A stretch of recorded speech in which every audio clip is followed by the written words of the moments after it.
ফিলিস্তিনের গাজা উপত্যকায় ইসরায়েলি আগ্রাসন ভয়াবহ রূপ নিয়েছে। গত ২৪ ঘণ্টায় চালানো হামলায় অন্তত ৭৯ জন ফিলিস্তিনি নিহত হয়েছেন। একই সময়ে প্রায় ৪০০ জন আহত হয়েছেন।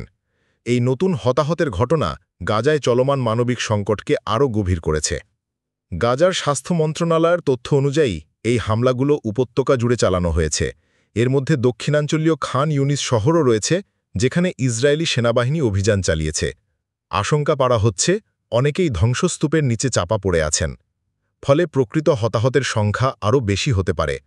ইসরায়েল প্রতিরক্ষা বাহিনী বা আইডিএফ জানিয়েছে তাদের লক্ষ্য হামাসকে দুর্বল করা। তারা জিম্মিদের মুক্ত না করা পর্যন্ত অভিযান চালিয়ে যাবে। তবে এই সামরিক অভিযানের কারণে বেসামরিক মানুষের দুর্ভোগ বাড়ছে।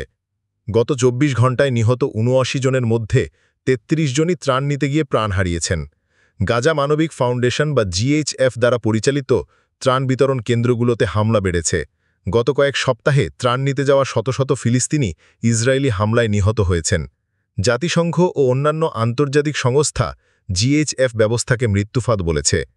ফিলিস্তিনিরা এখন অনাহার থেকে বাঁচতে মৃত্যুর ঝুঁকি নিয়ে খাদ্য সংগ্রহ করছে। ২০২৩ সালের ৭ অক্টোবর থেকে ইসরায়েল গাজায় সামরিক অভিযান শুরু করে। গত প্রায় ১.৫ বছরে মোট নিহত ফিলিস্তিনির সংখ্যা ৫৬,০০০ ছাড়িয়েছে।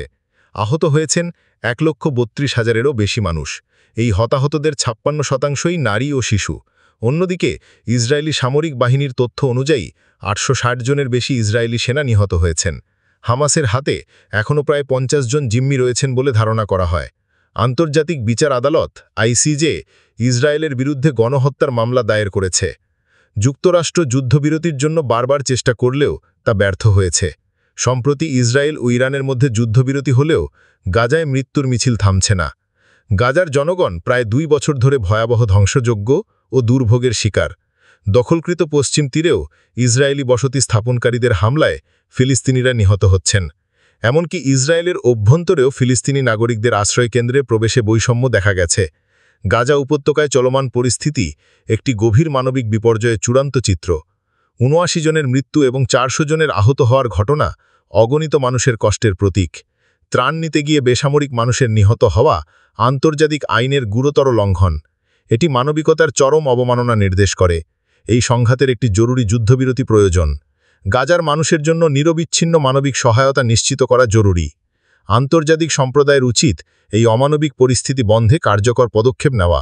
আন্তর্জাতিক আইন ও মানবাধিকারের প্রতি সম্মান নিশ্চিত করা উচিত। গাজার মানুষের জন্য দীর্ঘমেয়াদী শান্তি ও স্থিতিশীলতা অর্জনের লক্ষ্যে একটি স্থায়ী এবং ন্যায়যুক্ত সমাধান খুঁজে বের করা এখন সময়ের দাবি।